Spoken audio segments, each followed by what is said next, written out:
sebuah pabrik. Pabrik itu bisa dibilang beroperasi 24 jam penuh. Maklumlah, pabrik tempat Rudi bekerja merupakan salah satu pabrik terbesar di kotanya. Sistem kerja di pabriknya adalah sistem 3 shift, di mana para karyawannya setiap 1 minggu sekali akan bertukar jam kerja. Shift pagi bekerja dari jam 6 sampai jam 2 siang. Shift sore dimulai dari jam 2 siang hingga jam 10 malam. Dan terakhir shift malam dimulai dari jam 10 hingga jam 6 pagi. Minggu ini Rudi masuk shift sore, yang berarti ia akan bekerja dari jam 2 siang hingga 10 malam. Tidak ada masalah dengan hal itu, karena ia sudah terbiasa pulang larut. Rudi termasuk orang yang pemberani, karena tak takut mengendarai motor sendirian. Walau jalan dari pabrik ke rumahnya cukup jauh dan harus melewati hutan. Rudi juga bukan orang yang percaya dengan intensitas bernama hantu. Baginya, ketakutan orang-orang terhadap hantu hanyalah sugesti liar yang tumbuh dari pemikiran mereka sendiri. Jadi, walaupun pulang larut, Rudi cukup percaya diri melintasi gelapnya malam. Saat itu, pabrik dalam masa sibuk-sibuknya, sehingga pekerjaan pun sedikit lebih banyak dari biasanya. Rudi baru saja menyelesaikan pekerjaannya dan akan segera pulang. Saat itu, Rudi merasa tubuhnya seperti mau rontok karena banyaknya pekerjaan yang dilakukan. Rudi pun berharap bisa segera kembali ke rumah untuk beristirahat. Lalu pulanglah Rudi sendirian dengan menahan rasa kantuk yang mulai menyerang. Karena matanya semakin berat, Rudi memutuskan untuk mengambil jalan pintas di mana jalan itu akan melewati hutan.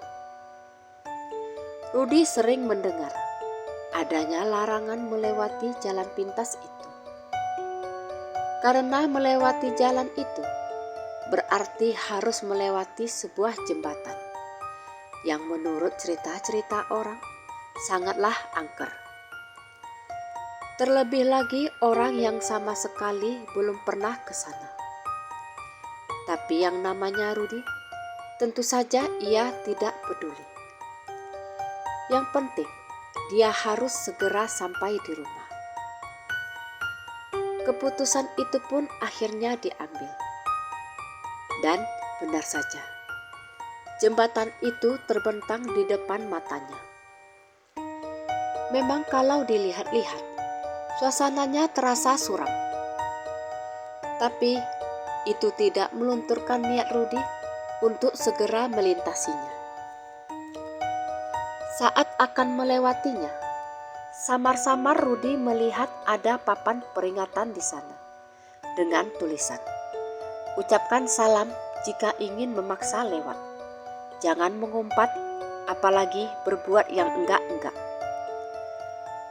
Rudi hanya geleng-geleng kepala sambil mendengus mencibir. Ia tidak mempedulikan papan peringatan itu dan terus melajukan sepeda motornya tanpa mengucapkan apapun. Tetapi lama-lama dia merasa jalan yang ia lalui sangat jauh dan tak sampai-sampai pada tujuannya. Kondisi setengah mengantuk membuat Rudi tak memperhatikan sekitarnya. Dia menggerutu karena jalan panjang itu seperti tak ada ujungnya. Rudi kebingungan. Ini jembatan sepanjang apa sih? Kok ujungnya nggak nemu-nemu? Rudi memutuskan berhenti sejenak untuk sekedar memeriksa ponselnya. Betapa kagetnya Rudi melihat jam di ponselnya sudah menunjukkan jam 1 dini hari. Sambil menyimpan ponselnya ke saku jaket, Rudi kembali menggerutu. Apanya yang jalan pintas kalau begini, pikirnya dalam hati. Rudi lalu mencoba kembali melajukan motornya dengan kecepatan lebih cepat. Kantuknya seakan hilang terbawa angin saat rasa kesal memuncak. Untuk kali ini, matanya jadi lebih cermat, mengawasi sekeliling dan menemukan kejanggalan. Rudi baru menyadari kalau sedari tadi dia hanya berputar-putar di jembatan. Pemandangan sekitar yang dilihatnya tidak berubah sedikit pun. Aneh, aku sudah ngebut dari tadi. Tapi kok gak pindah-pindah juga ya? Tetap aja aku ada di tempat ini, pikir Rudi dalam hati. Rudi kembali menghentikan motornya tepat di tempat sebelumnya ia berhenti saat memeriksa ponsel. Dia ingin menelpon emaknya, sekedar memberitahu apa yang sedang dialaminya. Tapi boro-boro bisa menghubungi. Dia tidak melihat adanya segaris sinyal di ponselnya. Kalau sudah begitu, bagaimana bisa ia bisa menghubungi emaknya? Rudi pun semakin kesal. Tapi tahu-tahu bulu tengkuknya meremang seperti ada seseorang yang menghembuskan nafas berat di belakangnya. Ia mulai bergidik ngeri. Sudah terlalu lama ia di tempat itu. Upaya apapun yang ia lakukan, ia sepertinya tak bisa keluar dari situasi itu. Bahkan ia sudah mencoba untuk putar balik ke arah pabrik. Tapi tetap saja ia kembali ke jembatan itu. Lagi-lagi Rudi menggerutu karena tetap terjebak di tempat itu. Ia putus asa, memikirkan cara untuk sampai ke rumah dengan selamat. Lalu tiba-tiba terdengarlah suara cekikikan seperti mencemooh di telinga Rudi, yang langsung membeku saat mendengarnya. Suara itu seperti dari jauh, tapi juga terasa dekat. Tawa itu tak juga berhenti, malahan semakin nyaring. Rudi jadi takut sekarang. Di hutan tak ada seorang pun yang akan mendengarnya walau ia berteriak minta tolong sekencang apapun. Rudi merasa tubuhnya membeku. Dan tahu-tahu ia dikagetkan dengan suara klakson dari arah belakang. Perlahan ia menoleh dan melihat ada 2 sorot lampu dari truk pengangkut pasir yang semakin mendekat. Melihat itu, Rudi sedikit merasa lega. Akhirnya ia bisa bertemu orang yang melintasi jalan yang sama dengan dirinya. Truk itu berhenti tepat di dekat Rudi. Supirnya adalah seorang pria parubaya. Ia bertanya, apa Rudi tak bisa keluar dari jembatan itu? Mendengar pertanyaan itu, Rudi sedikit kaget. Bagaimana bisa si bapak tahu keadaan yang sedang menimpa dirinya saat itu? Jangan-jangan bukan hanya dirinya yang mengalami kejadian seperti itu. Sepertinya kejadian seperti ini lumrah terjadi. Si Pak Supir berkata, makanya Mas, sapa-sapa gitu loh, kan sudah ada papan peringatannya.